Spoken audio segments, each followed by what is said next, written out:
After spending countless hours comparing English versions of the Bible, I have come to the conclusion that using the original languages of the Bible, Greek and Hebrew, combined with English text are the best way to read and understand the meaning of passages. How can we use the original versions of the Bible if we do not understand the original language? This is where the interlinear versions of the Bible come in handy. The Bible app I'm using is MySword. This free app was available in the Google Play Store at one time, but is now available directly from MySword.info or from the Amazon App Store. This is the best Bible app I have found for serious Bible students. It offers the ability to study various English translations along with the interlinear English, Greek, and English Hebrew Bibles. Interlinear means two languages together so that you can study the words and phrases together. These translations also allow you to click on the words for the Strong's Concordance Dictionary and Thayer Dictionary. These tools combined allow the reader to find how these words or phrases are used in other parts of the Bible. The Bible student can also see the root words and study the root compounds that make up the English word.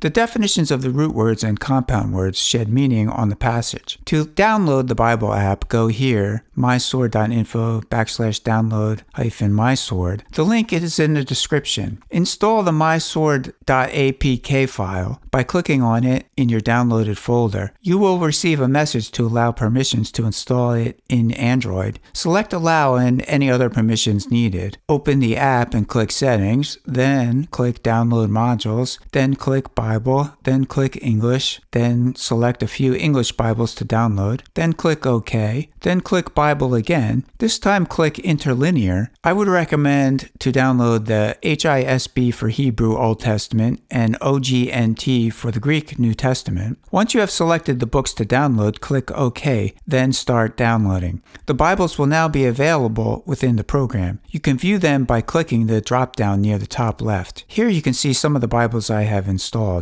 The ones I use the most are HISB, various OGNT Bibles, IGNT Plus. This was downloaded from the third-party website. I also use the KJV Lite, NHEB, CLV, and YLT. You can download additional Bibles, books, and interlinear Bibles shown at this link, mysword.info. Download MySword third-party modules. You can also download the Bible dictionaries in the Download Modules section. I would recommend the Strong's, BDB, and Thayer dictionaries. When you click on a word, it will look like this with the Strong's and Thayer definitions. You can also get the origin of the Greek word and other instances of that word from other passages in the Bible. These are all clickable for quick access. As you compare the different versions, you can see how certain words change over time, and be aware of the differences in the modern English translations and Greek translations. However, we would be best served to focus on what is written instead of the doctrines of men about what is written.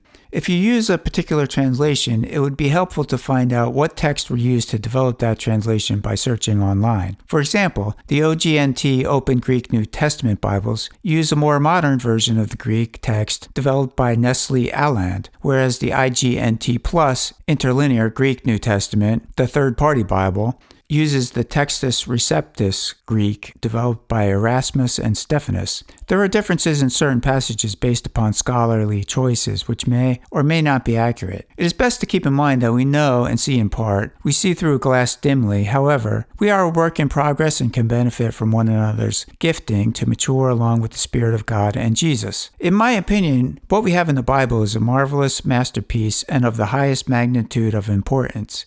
It is useful for salvation, teaching, reproof, and instruction in righteousness. Being aware of the theological differences, knowing the limitations of our knowledge, studying the written word of Scripture, and seeking God all help us to come closer to the truth. As I was trying to wrap up this video with an exhortation to study the Bible with the great tools we have available, I clicked on the word that is translated darkly in the King James Version in 1 Corinthians 13:12. We see through a glass darkly. In other words, not totally clear. However, the word darkly is translated in other Bible translations as obscurely, reflection, enigma, dimly, indirectly, obscurity, darkness, etc. To find the definition of the word, click the Strong's tag G135 in the MySword program.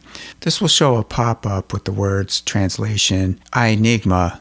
The word ainigma is derived from the word ainos, G 136, which has the definitions a saying, proverb, praise, laudatory discourse, and or story. In the King James Version, the derivatives of the word ainigma, G 135, appear 10 times, 6 times as praising, 1 time as and praise, 2 times as praise, and 1 time as ye. I'm going to refer you to another resource to study the words in the original languages called Blue Letter Bible, found online at blueletterbible.org.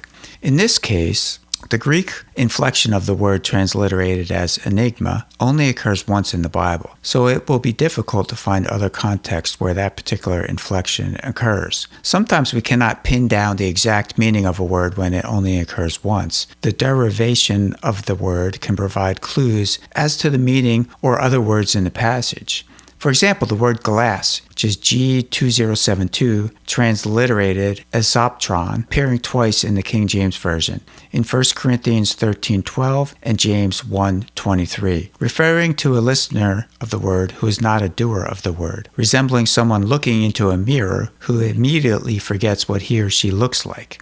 Is it a glass or is it a mirror? The Thayer definition of the word says a mirror, and that the mirrors of the ancients were not made of glass but of steel. The King James Version uses the English word glass twice, when in today's English, a mirror may be a more accurate word to use. In this passage in 1 Corinthians 13:12, I think we still get the meaning. We are not misled by the words glass and dimly, especially since in the same passage the Apostle Paul says, "Now I know in part." Why should we go through the trouble to study the original languages like this? It is because the widespread accepted doctrines of man can obscure the meaning of passages and even alter the text itself from the original. They may not do this intentionally. However, since we know in part, I believe it has happened in many passages. Now that we are equipped to study the Bible very far back in time and compare the context of other passages where the same words are found, we can avoid these errors and decide for ourselves what the passage means. The tools available in this Bible program have been a tremendous help in my study of the Bible. May you all be blessed and grow in the Lord as you diligently seek Him and His Word. May God guide us into all truth.